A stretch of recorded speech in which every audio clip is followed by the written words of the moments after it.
To Aiken County now, where an incarcerated mother is facing upgraded charges. This comes after the coroner's report showed her toddler died from drugs.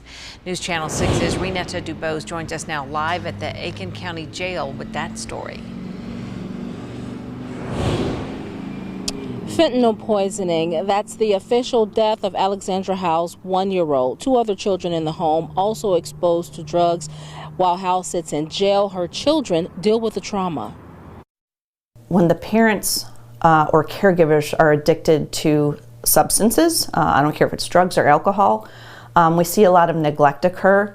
Mary Ann Burgess, the executive director of the Child Advocacy Center of Aiken, sees abuse and neglect a lot. Sometimes she even sees death. So she sat down with us to discuss what generally happens in cases where children face trauma. You might have a sibling group and one child has to then become the parent and care for the other children. Where they might go without meals just because mom or dad are unavailable. This information shines a light on what may be happening with Alexandra Howe's kids. She's now facing several charges, including murder, homicide by child abuse. Arrest warrants for Howe state she intentionally gave her 5-year-old a migraine cocktail, which is made up of non-prescribed drugs. A toxicology report indicates that child had an overdose of benzodiazepine, a pill usually prescribed for stress and anxiety. But it was her 1-year-old, Alexavia Aguirre, who went into cardiac arrest on January 20th and died at their home on L&L Lane in Aiken. The coroner's report tells us it was from acute fentanyl toxicity. A 4-year-old was also in the home exposed to the drugs but did not ingest any.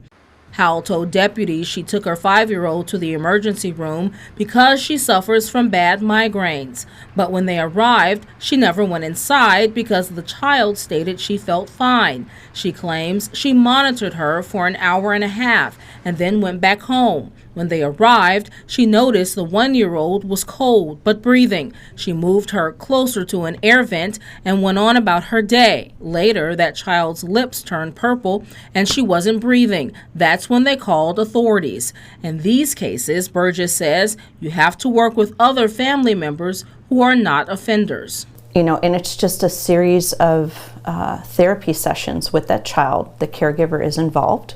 Once in a new home, Burgess says children abused and neglected in the past may not want to make you feel sad or withhold how they feel, so you have to watch the signs. Changes in behavior. Now, Howell's murder charge carries 20 years to life, and if she is convicted, her first court appearance will be on May 5th. Live in Aiken, Renetta Dubose, WJBF News Channel 6.